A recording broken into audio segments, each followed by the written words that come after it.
Ayan guys, samahan niyo ulit kami ngayon. Ililinisin tayong window type aircon dito. Panasonic pala to guys. Medyo konti lang naman yung dumi niya. Ayan. Konti na lang yung pwedeng lagyan ng dumi. Ayan. Medyo madumi na talaga. Papansin nyo, barado na yung pins niya. Yung daanan ng hangin, barado na. Tapos yung lumot niya, medyo madami-dami na. Ayan o. Pwede na ihalo sa gulaman. Ito yung blower niya, yung casing. Yung lahat na accessories nito tinanggal natin. Ang hiniwalay lang natin dito is yung pan motor at yung control. Yun lang kasi yung hindi natin pwede basahin dito. Ayan, linisin na natin. Ayan, simulan natin dito. Linisin natin mabuti to guys. Pero hindi tayo gumamit dito ng chemical o ng kahit anong coil cleaner. Ang ginamit ko lang dito ay liquid soap. Hinalo natin sa tubig. Kasi ang kailangan lang naman natin dito, hindi naman natin kailangan na as in paputiin siya. Kailangan lang is tumagos yung hangin. Makatagos ulit yung hangin doon. Pero mas maganda kung may coil cleaner. Pero syempre, dagdag gastos na yun. Okay?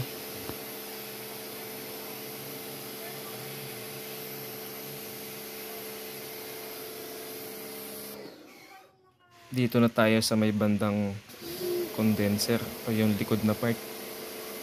Ito kasi kadalasan daw to nililinis pero hindi kinakalas. Ano lang, tinatakpan lang yung motor, yung control, tapos binubugahan na. Kaya nung nakita nila na ganito yung ginawa ko, sabi nila, ganun pala dapat paglinis. Kinakalas pala talaga yun. Ito, tignan nyo. Kasi kung nilinis na yan, wala pa daw tong 1 year. Ganyan na kadumi. Kung kinalas to, hindi siya ganyan kadumi. Kahit 1 year pa yan. Yan o.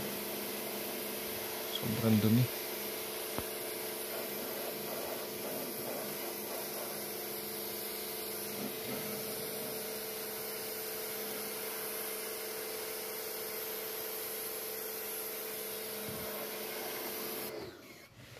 Yan, ngayon naman, sabunin na natin.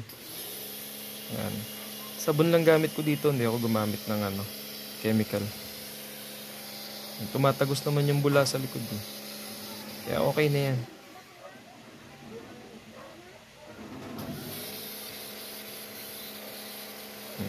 Ayan o. As long as tumagos yung bula, okay na yan. Kasi yung hangin, mas tatagos yung hangin. Diba? Basta pag sinabon nyo, kahit gumamit kayo ng coil cleaner o chemical, siguraduhin lang natin na laging babanlawan maigi. Yun yung pinakamahalaga. Dapat banlaw na banlaw maigi yan. Kahit sabon lang yan, dapat banlaw maigi para wala maiwang bula.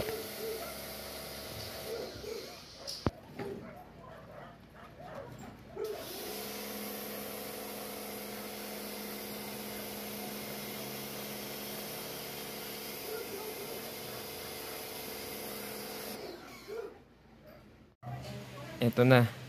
Ito na yung finished product natin. Tapos na natin linisin. Tapos, ito na yung accessories niya. Ayan o. Pumuti na ulit. Ayan. Ngayon, testing na tayo. Na-assemble na natin to. 18 degrees. Pinakamababa akong nakuha.